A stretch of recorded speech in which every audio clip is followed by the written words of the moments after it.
The rain was coming down hard on downtown Chicago that Tuesday evening when Elena Rodriguez stepped out of her black sedan. She pulled her coat tighter as she looked up at the towering glass building in front of her. The Grandview Hotel stretched 30 floors into the cloudy sky, its golden lights reflecting off the wet pavement below. Elena had been looking forward to this moment all week. After months of preparation for the biggest legal conference of the year, she was finally here. As one of the top corporate lawyers in California, she rarely got nervous about business trips. But this conference was different. This was where the most powerful legal minds in the country came together, and Elena had worked incredibly hard to earn her spot among them. She grabbed her leather briefcase and rolling suitcase from the car, thanking her driver before he pulled away into the busy Chicago traffic. The hotel's revolving door welcomed her into a world of marble floors and crystal chandeliers. The lobby was exactly what she expected from a five-star hotel: elegant, expensive, and intimidating. Elena walked across the polished floor, her heels clicking softly with each step. She had stayed in luxury hotels before, but the Grandview was in a league of its own. Golden pillars reached toward the ceiling, and fresh flowers filled the air with a sweet scent. Well-dressed guests moved through the space with quiet confidence, and Elena felt proud to be among them. At the front desk, a young woman with perfectly styled blonde hair looked up from her computer screen. Her name tag read, Jennifer, and she wore the hotel's signature navy blue uniform. But something about her expression changed the moment she saw Elena approaching. "Good evening," Elena said with a warm smile, setting her purse on the marble counter. "I have a reservation under Rodriguez." Jennifer's fingers moved slowly across the keyboard, her eyes narrowing slightly as she stared at the screen. The silence stretched longer than it should have for a simple reservation lookup. Elena noticed the woman's jaw tighten before she looked back up.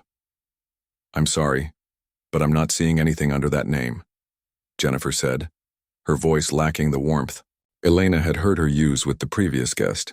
Elena felt a small knot form in her stomach, but she kept her smile steady. "Could you try Elena Rodriguez? Sometimes reservations get filed under first names."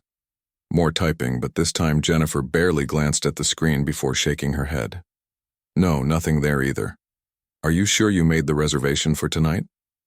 "Yes, absolutely," Elena replied, pulling out her phone. "I have the confirmation email right here. I made this reservation 3 weeks ago, and I'm a platinum member with your hotel group." As Elena scrolled through her emails, she could feel Jennifer's eyes on her. There was something uncomfortable about the way the desk clerk was looking at her, like she was studying her clothes, her jewelry, trying to figure out if she belonged in a place like this. "Here it is," Elena said, turning her phone toward Jennifer. The confirmation email clearly showed her name, the dates, and her platinum membership number. Jennifer glanced at the phone for barely a second before turning back to her computer. "I'm sorry, but our system is showing something completely different. It looks like there might have been some kind of error with your booking." Elena's patience was starting to wear thin, but she had dealt with hotel mix-ups before. These things happened, even at the best places. "Okay, that's frustrating, but I'm sure we can figure this out. Can you check what rooms you have available tonight? I really need to be here for the legal conference tomorrow morning." "Well," Jennifer said, drawing out the word as she pretended to check her screen again, "we're actually completely booked tonight. There's a big event happening, and we just don't have anything available." That didn't make sense to Elena. The lobby wasn't packed with guests, and she had seen several people check in without any problems while she waited in line. She looked around the elegant space again, counting maybe a dozen people scattered across the seating areas and moving toward the elevators. "Are you sure?" Elena asked, keeping her voice calm and professional. "The hotel doesn't seem full, and I really do have a confirmed reservation." Jennifer's expression hardened.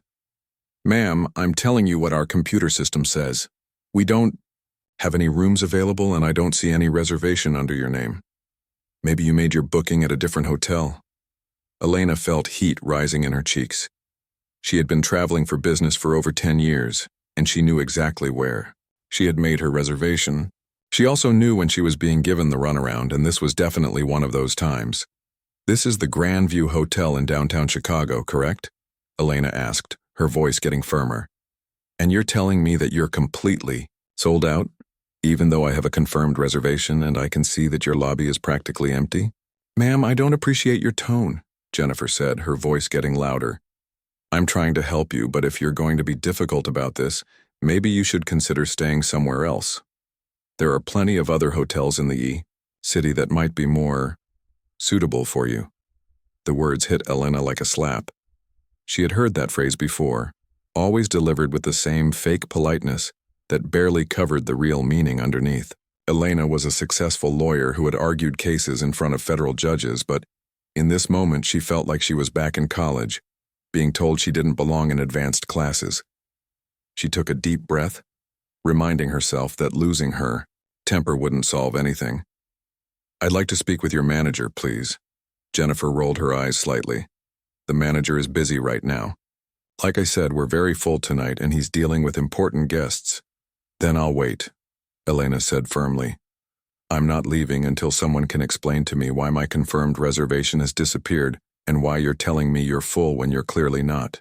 Jennifer's face flushed red. Ma'am, I'm going to have to ask you to lower your voice. You're disturbing other guests. Elena looked around the lobby again.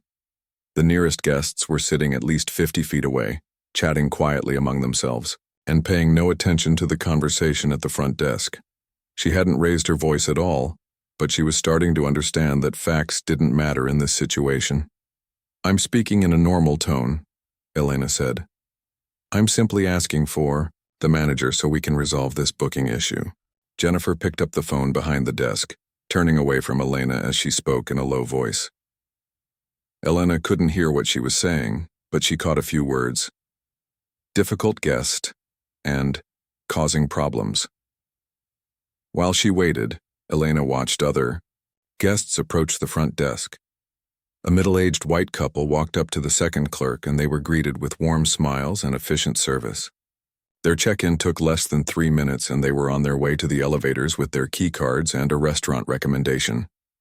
Right behind them, a young white businessman approached Jennifer's station. Even though Elena was still standing there waiting, Jennifer immediately turned to help him with enthusiasm Elena hadn't seen all evening. Good evening, sir. Welcome to the Grandview.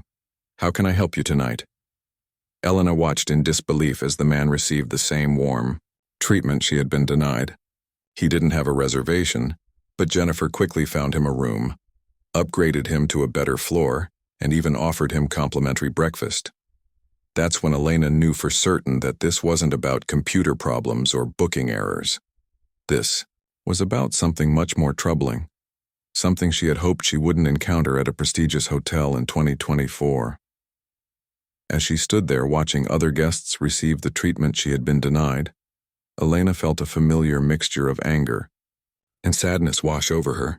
She was successful, educated, and well-dressed, but none of that seemed to matter. In this moment, all that mattered was the color of her skin. The manager was about to arrive, and Elena had a feeling things were about to get much worse before they got better. Elena stood at the marble counter for what felt like forever, watching Jennifer pretend to be busy with paperwork while avoiding eye contact.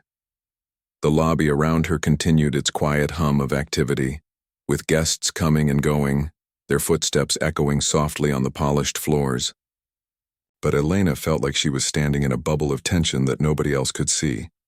Finally, a tall man in an expensive gray suit approached the front desk.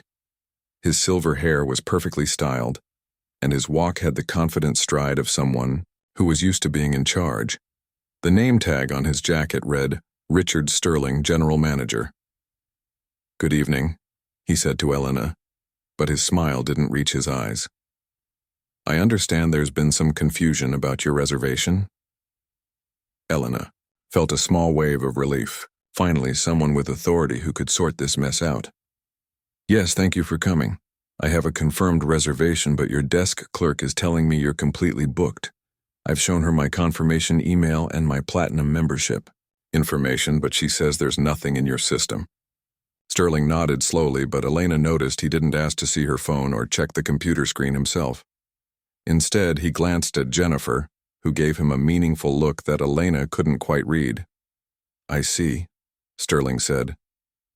Well, these Computer issues can be very frustrating. Unfortunately, Jennifer is correct that we're completely sold out tonight. We have a major corporate event taking up most of our rooms, and with the legal conference starting tomorrow, we've been booked, solid for weeks. Elena's heart sank, but something about his explanation didn't add up. But I made my reservation 3 weeks ago specifically because of the legal conference. I'm one of the keynote speakers at tomorrow's session on corporate law reform. Sterling's eyebrows rose slightly, and for a moment Elena thought she saw surprise in his expression. But it quickly disappeared, replaced by the same polite but distant smile. "Well, that's certainly impressive," he said, though his tone suggested he didn't quite believe her. "However, I'm sure you understand that we can't just create rooms that don't exist. Perhaps there was a mistake when you made your original booking. These things happen more often than you'd think." Elena felt her professional composure starting to crack. She had been polite and patient, but now she was being told that she had somehow made a mistake about her own reservation. "Mr. Sterling, I've been practicing law for over 12 years. I think I know how to make a hotel reservation correctly." Of course," Sterling said, holding up his hands in a gesture that was meant to be calming but felt condescending instead. "I'm not questioning your abilities. I'm simply trying to find a solution to this unfortunate situation." That's when Elena noticed something that made her stomach drop. While they had been talking, she had been watching the steady stream of guests checking in at the other desk stations. In the past 10 minutes, she had counted at least 6 people who had successfully gotten rooms. None of them seemed to be part of any corporate event, and they were all being treated with the kind of warm hospitality that Elena had been hoping to receive. "Mr. Sterling," she said, keeping her voice as steady as possible, "I can see other guests checking in right now. If you're truly sold out, how is that possible?" Sterling followed her gaze toward the other desk clerks, and Elena saw his jaw tighten slightly. "Those are pre-existing reservations just like yours should have been. The difference is that their bookings are showing up in our system correctly." The answer felt rehearsed, like he had used it before.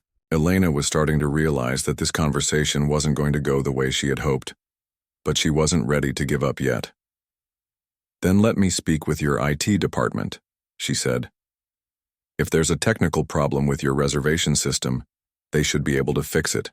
I have all my confirmation information right here." "I'm afraid our IT support isn't available at this hour," Sterling replied quickly. "And even if they were, these system errors can take days to resolve. I really think your best option is to find accommodations elsewhere for tonight." Elena looked around the elegant lobby one more time, taking in the crystal chandeliers and expensive artwork. She thought about the months of preparation that had gone into this conference, the presentation she had spent weeks perfecting, and the early morning panel she was supposed to lead. Finding another hotel at this hour would be difficult, and she might miss her morning commitments. "Mr. Sterling, I need to be here early tomorrow morning for the conference. Surely there must be something you can do. Even if you have to move me to a smaller room or charge me a premium rate, I'm willing to work with you." Sterling shook his head firmly. "I wish I could help, but we simply don't have any rooms available. However, I'd be happy to call around to some other hotels in the area to see if they have availability." Before Elena could respond, a young security guard approached them. He was a large man with broad shoulders and a serious expression that immediately put Elena on edge. His name tag read, "Officer Thompson." "Is there a problem here?" Thompson asked, directing his question to Sterling rather than Elena. "Just a reservation mix-up," Sterling replied. "Nothing we can't handle." But Thompson was already studying Elena, with the kind of intense scrutiny that made her feel like she was being evaluated for some kind of threat. "Ma'am, I'm going to need to ask you to keep your voice down. We've had some complaints from other guests about the disturbance." Elena felt her face flush with embarrassment and anger. "I haven't raised my voice at all. I'm simply trying to resolve a booking issue with my reservation." "Ma'am, I'm going to need you to calm down," Thompson said, taking a step closer. "If you continue to cause problems, we're going to have to ask you to leave the premises." The lobby around them had grown quieter, and Elena realized that other guests were starting to notice the commotion. She could feel their eyes on her, some curious, some uncomfortable, but all of them watching as she was treated like a troublemaker simply for asking questions about her reservation. "I am calm," Elena said, but she could hear the strain in her own voice. "I'm a paying guest with a confirmed reservation and I'm asking for basic customer service." Sterling stepped forward, positioning himself between Elena and the front desk. "Ma'am, I think there's been a misunderstanding here. You don't have a reservation at our hotel, and Officer Thompson is right that you're creating a disturbance. I'm going to have to ask you to leave immediately." Elena felt the ground shifting under her feet. In the span of 30 minutes, she had gone from being a respected professional with a confirmed reservation to being treated like a criminal who was trying to scam her way into a hotel room. "You're asking me to leave?" she said, her voice barely above a whisper. "I haven't done anything wrong. I have a confirmed reservation, I'm a platinum member, and I've been nothing but polite." "Ma'am, if you don't leave voluntarily, we'll have to call the police," Thompson said, his hand moving to the radio on his belt. "This is private property and you're trespassing." The word trespassing hit Elena like a physical blow. She looked around the lobby at the other guests, many of whom were now openly staring at the scene unfolding at the front desk. Some looked uncomfortable, but none of them seemed inclined to speak up on her behalf. Elena realized that several people had their phones out, and she could see the red recording lights blinking. The whole humiliating experience was being captured on video, and she knew that within hours it would probably be all over social media.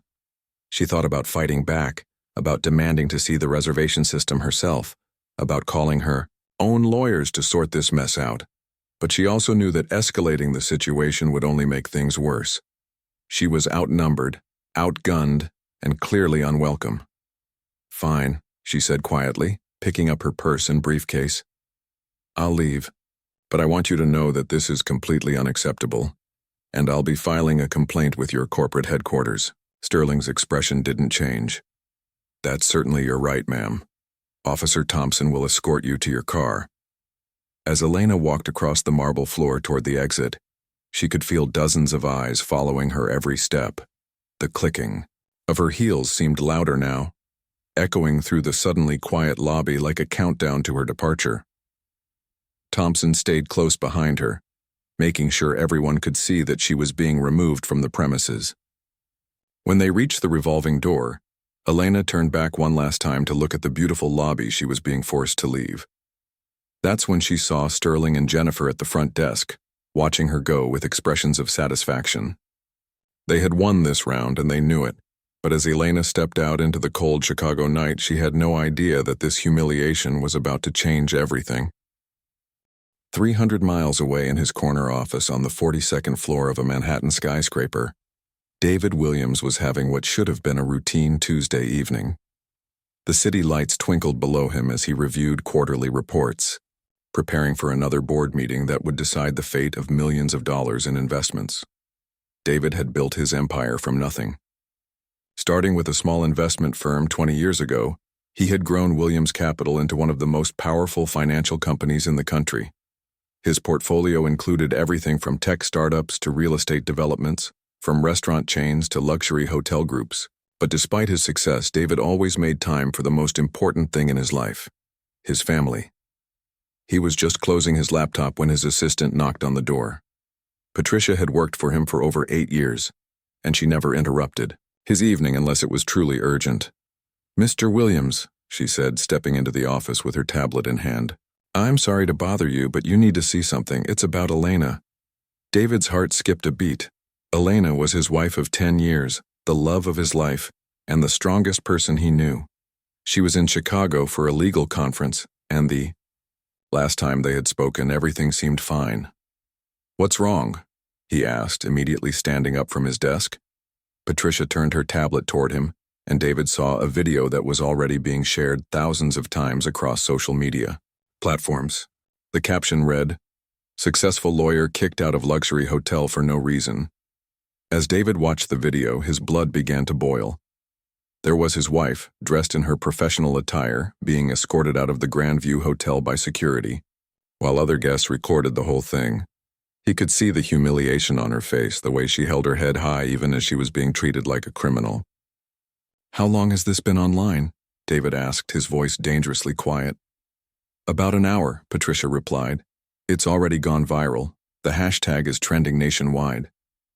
David watched the video 3 more times, each viewing making him angrier than the last.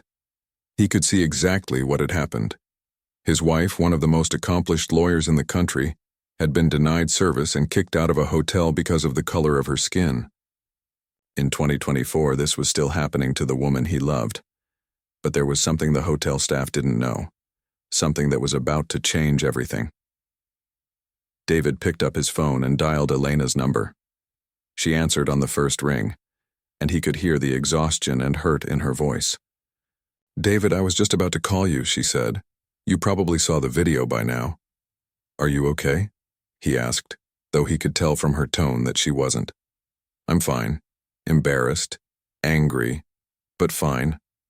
I'm at a different hotel now, about 20 minutes away from the conference center. It's not as nice, but at least they actually honored my reservation. David could hear her trying to make light of the situation, but he knew his wife well enough to know when she was putting on a brave face. This experience had hurt her deeply, and that made him furious. Elena, I need you to know that this isn't over, he said. What happened to you tonight was completely unacceptable, and there are going to be consequences. David, I appreciate that you want to help, but there's not much we can do. I'll file a complaint with the hotel chain, maybe write a bad review online, but these things happen. I just need to focus on my presentation tomorrow. Trust me on this one, David said. Just give me until tomorrow morning. After hanging up with Elena, David turned to Patricia. Cancel all my meetings for tomorrow and get me a flight to Chicago tonight. Sir, you have the merger meeting with the Peterson Group tomorrow. That deal is worth $200 million. Cancel it, David said firmly. This is more important. Patricia nodded and began making calls while David opened his laptop and started pulling up files. Most people knew David Williams as a successful businessman, but very few people knew the full extent of his investments. He preferred to keep a low profile, operating through holding companies and investment groups that kept his name out of the headlines. As David scrolled through his portfolio, he found what he was looking for. Grandview Hotels was owned by a parent company called Metropolitan Hospitality Group, and Metropolitan Hospitality Group was owned by a larger corporation called Alliance Properties. David smiled grimly as he looked at the ownership structure on his screen. Williams Capital owned 43% of Alliance Properties, making David the largest single shareholder in the company. Technically, he was the boss of everyone who had humiliated his wife tonight, and they had no idea. David had invested in Alliance Properties 5 years ago when the company was struggling financially. His investment had saved the company from bankruptcy and helped them expand their hotel chain across the country. The Grandview Hotel existed because of David's money, and now they had used that success to humiliate the woman he loved. But David's connection to the hotel went even deeper than that. As he dug through his files, he found the management contracts and investment agreements that showed just how much control he actually had over the company's operations. He wasn't just an investor, he was effectively the silent owner of the entire chain. David picked up his phone and called his head of acquisitions, Robert Chen. Robert, I need you to pull all the files on Alliance Properties, every contract, every management agreement, every performance report. I want everything on my desk by morning. Is there a problem with the investment? Robert asked. You could say that, David replied. I'm flying to Chicago tonight, and I'm going to be making some changes to their management structure. Do you want me to come with you? Yes, and bring the legal team. All of them. David's next call was to his head of human resources, Janet Torres. Janet, I need you to prepare termination packages for several employees at one of our hotel properties. I'll have the details for you by tomorrow morning. What's the reason for the terminations? Discrimination and violation of company policy, David said. And Janet, I want this done by the book. Full documentation, proper procedures, everything legally airtight. As David made call after call, preparing for what would happen the next day, he thought about all the times Elena had faced discrimination throughout her career. She had always handled it with grace and professionalism, never letting it break her spirit. But David had watched her come home exhausted from fighting battles that she shouldn't have had to fight, dealing with people who questioned her abilities. Because of her race and gender, tonight was different, though. Tonight, David had the power to do something about it. He thought about the hotel manager who had refused to help Elena, the desk clerk who had treated her like she didn't belong, the security guard who had escorted her out like a criminal.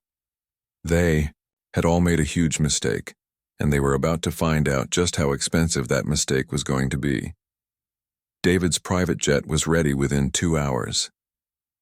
As he sat in the leather seat, flying through the night toward Chicago, he reviewed the hotel's financial reports and management structure. He wanted to understand exactly how the Grandview Hotel was being run and who was responsible for the culture that had allowed tonight's incident to happen. What David found in those reports made him even angrier. This wasn't an isolated incident.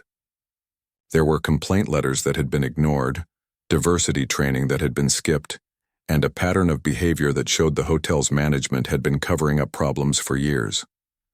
Elena thought she was just another victim of discrimination, who would file a complaint and move on with her life. The hotel staff thought they had successfully gotten rid of a troublesome guest who didn't belong in their establishment. But by tomorrow morning, everyone involved was going to learn a very expensive lesson about treating people with respect. David Williams was coming to Chicago, and he was bringing the full power of his business empire with him. The plane touched down at Chicago's private airport at 2 a.m. David didn't sleep during the flight. He was too busy planning exactly how he was going to handle the situation. By the time he reached his hotel room, he had a complete strategy mapped out. Tomorrow was going to be a very interesting day at the Grandview Hotel. David Williams walked through the doors of the Grandview Hotel at exactly 9 o'clock Wednesday morning. He wore his best charcoal gray suit, the one that had closed billion-dollar deals, and carried himself with the quiet confidence of a man who owned the building he was walking into. Behind him, 3 of his top lawyers followed with briefcases full of documents that would change everything. The lobby looked different in the morning light. The marble floors gleamed under the chandeliers, and well-dressed business people moved through the space with purpose. David studied every detail, remembering that just 12 hours earlier his wife had been humiliated in this very spot and thrown out like she was nobody. At the front desk, Jennifer was working the morning shift, looking fresh and professional, in her navy uniform. She had no idea that the man approaching her counter was about to turn her world upside down. "Good morning," David said with a polite smile. "I'd like to speak with Richard Sterling, your general manager." Jennifer looked up from her computer and immediately shifted into the warm, welcoming tone that Elena had never received. "Of course. Sir, may I tell him who's calling?" "David Williams from Williams Capital Management. I have some business matters to discuss with him." "Certainly, Mr. Williams. Let me call him right away." David watched as Jennifer picked up the phone, speaking in hushed, respectful tones. The difference in her behavior was striking. Where Elena had been met with suspicion and hostility, David was being treated like royalty. The irony wasn't lost on him. Within minutes, Sterling appeared from the back office, straightening his tie and putting on his biggest smile.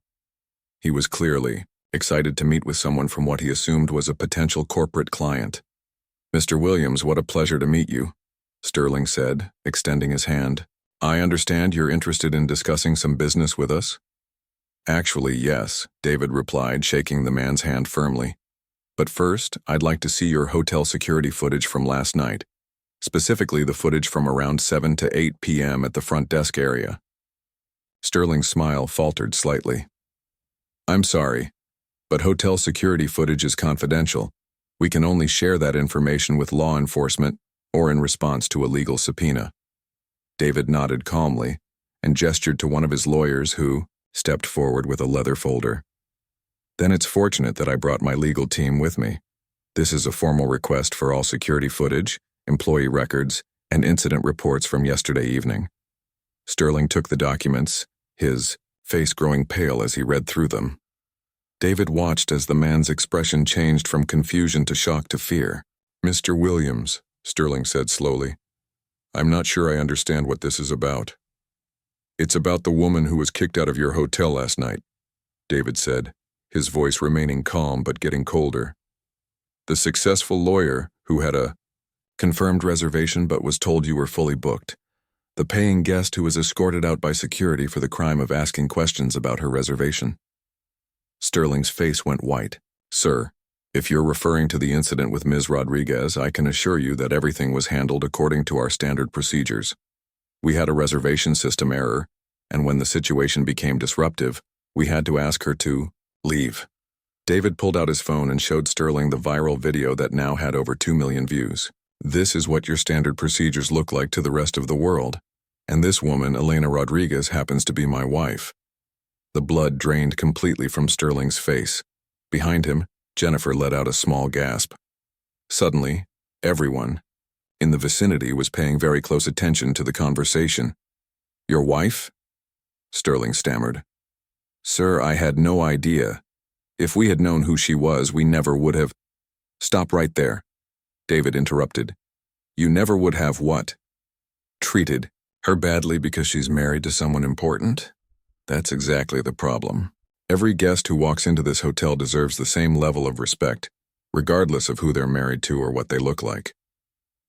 David's legal team spread out across the lobby, pulling out tablets and cameras to document everything.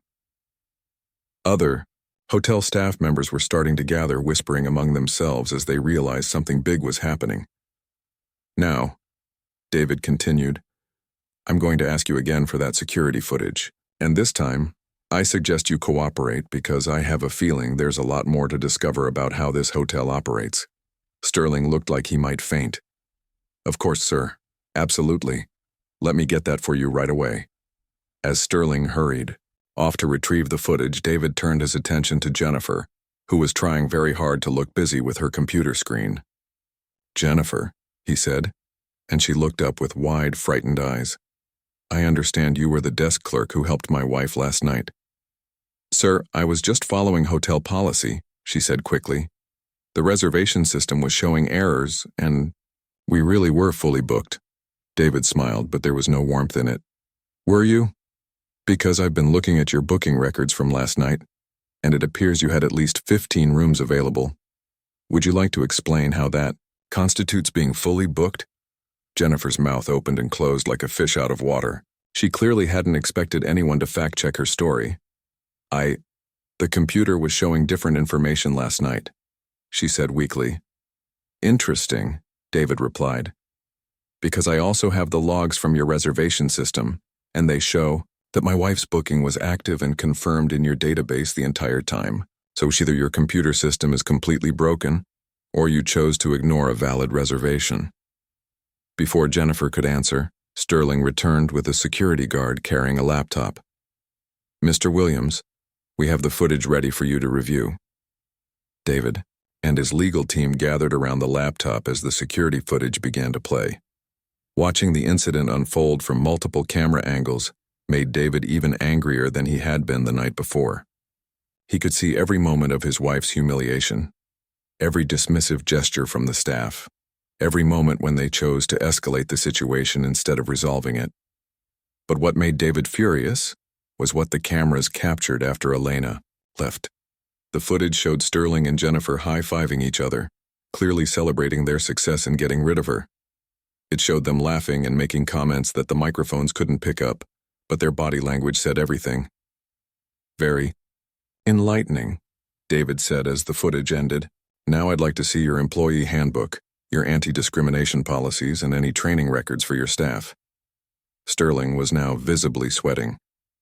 Sir, may I ask why you need all this information? David looked around the lobby, which had grown quiet as more staff members and guests realized something important was happening. Because I'm conducting a full investigation into the operations of this hotel.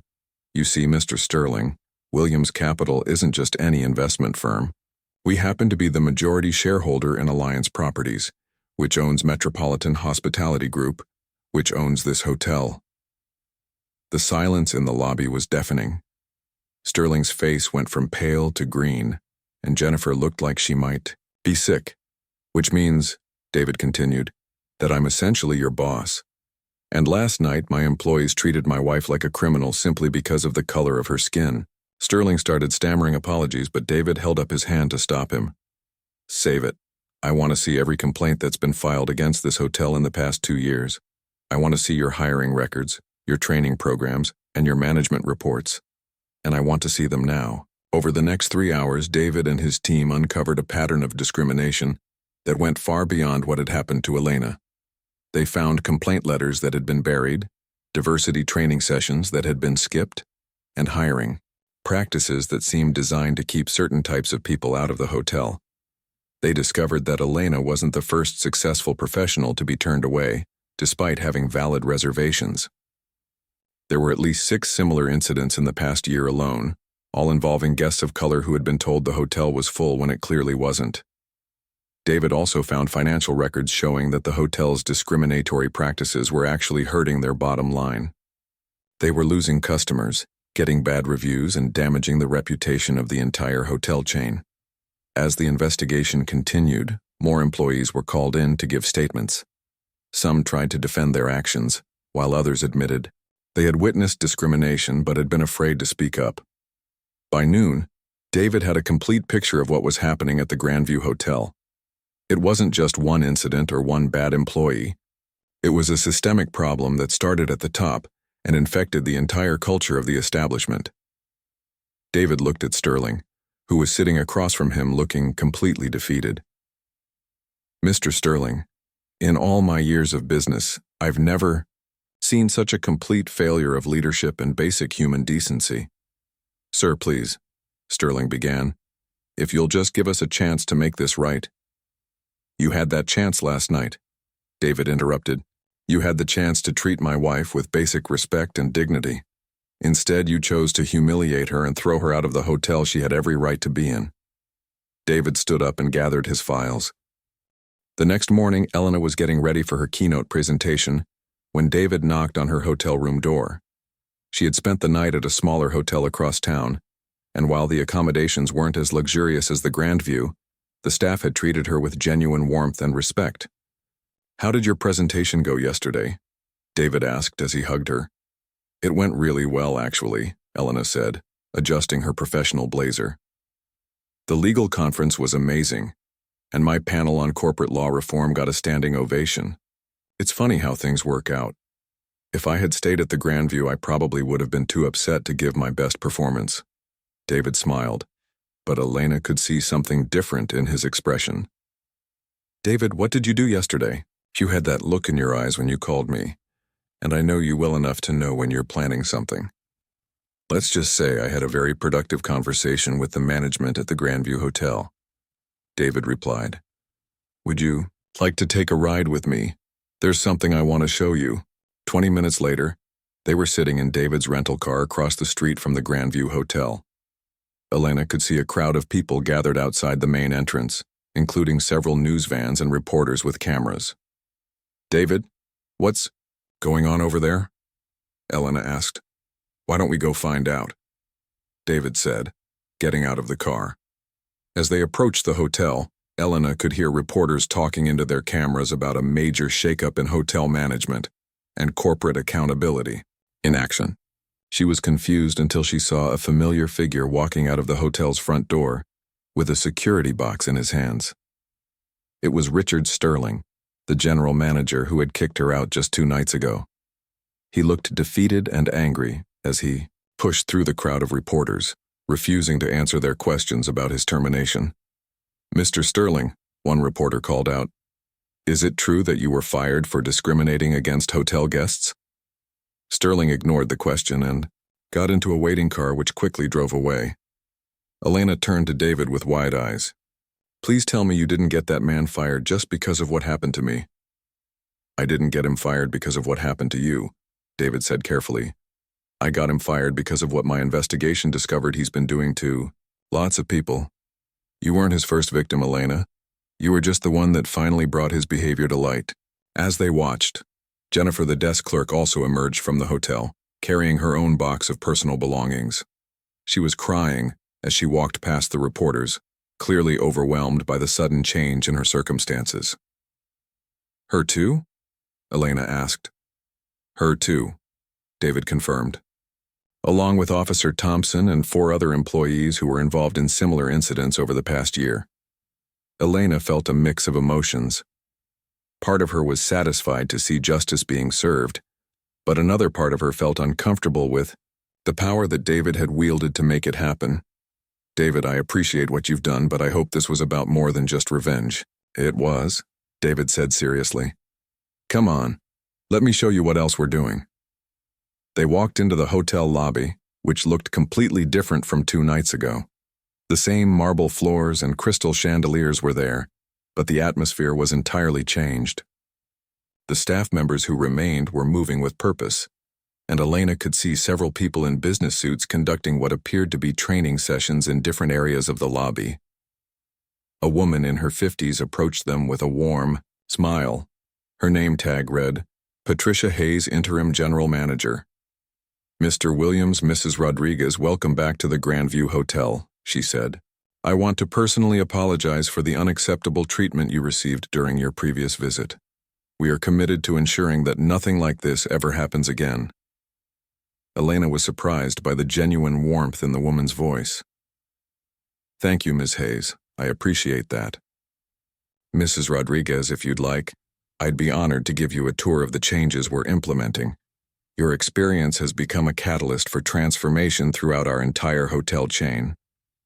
As they walked through the hotel, Patricia explained the comprehensive changes that were being put into place. Every employee was being required to complete intensive diversity and inclusion training. New hiring practices were being implemented to ensure a more diverse workforce. A new customer service protocol was being established that emphasized respect and dignity for every guest. We're also implementing a zero-tolerance policy for discrimination of any kind, Patricia explained. Any employee who treats a guest poorly, because of their race, gender, religion, or any other factor, will be immediately terminated. Elena was impressed by the scope of the changes, but she had one important question. These all sound like wonderful policies, but how do you ensure they're actually followed? Policies are only as good as the people who enforce them. That's an excellent point, Patricia replied. We're establishing an independent oversight committee that will include community leaders and civil rights advocates. They'll have the authority to conduct surprise inspections and investigate complaints. We're also implementing a guest feedback system that goes directly to corporate headquarters, bypassing local management entirely. As they continued the tour, Elena met some of the new employees who had been hired to replace those who were fired. The new staff was notably more diverse, and each person they spoke with seemed genuinely committed to providing excellent service to all guests. In the hotel's conference room, Elena saw a presentation being given to the remaining staff about unconscious bias and cultural sensitivity. The trainer was explaining how small actions and assumptions could make guests feel unwelcome, even when that wasn't the intention. This training isn't just happening here, Patricia explained. Every hotel in our chain is implementing the same program. Your experience has sparked changes that will affect thousands of employees and millions of guests. David had been quiet during most of the tour, but now he spoke up. Elena, there's one more thing I want to show you. He led her to a small conference room where several people were working on laptops and making phone calls. A sign on the door read, Rodriguez Foundation, Hospitality Equality Initiative. David, what is this? Elena asked. It's your foundation, he said with a smile. I know how much you care about social justice, and I thought this might be a way to turn a negative experience into something positive. The foundation will work to eliminate discrimination in the hospitality industry nationwide. Elena looked at the dedicated team of people working in the room, then back at David. You set up an entire foundation in 2 days? I had good motivation, David replied. The foundation already has $5 million in startup funding, and we've had inquiries from hotel chains across the country who want to implement similar changes. Elena felt tears forming in her eyes. What had started as one of the most humiliating experiences of her life was becoming something that could help thousands of other people who faced similar discrimination. There's one more surprise, Patricia said, handing Elena an envelope. The hotel would like to offer you a formal apology and compensation for your experience. Elena opened the envelope and found a check for $50,000 made out to the Rodriguez Foundation. We know that money can't undo what happened to you, Patricia said, but we hope this contribution to your foundation shows our commitment to real change. Elena looked around the room at all the people working to make things better. She thought about Sterling and Jennifer, who had lost their jobs but hopefully learned an important lesson. She thought about the new employees who seemed genuinely excited to provide great service to everyone. Most importantly, she thought about all the future guests who would be treated with dignity and respect because of the changes that had been implemented. You know, Elena said to David as they prepared to leave, I'm actually glad this happened. Really? David asked, surprised. Yes. If I had just checked in normally and had a pleasant stay, none of these changes would have happened. Sterling and his team would still be discriminating against other guests. Other hotels wouldn't be examining their own practices, and we wouldn't have started a foundation that could help make the entire industry better. David smiled and took her hand. So what started as the worst hotel experience of your life became the catalyst for something much bigger. Exactly, Elena said. Sometimes it takes a moment of injustice to create lasting justice. As they walked out of the Grandview Hotel, Elena felt a sense of closure and hope. The foundation would continue the work of fighting discrimination. The hotel industry was beginning to change, and hopefully, future travelers would never have to experience what she had gone through. The story that began with humiliation had ended with transformation, proving that sometimes the most powerful response to discrimination is not anger or revenge, but the determination to create lasting change.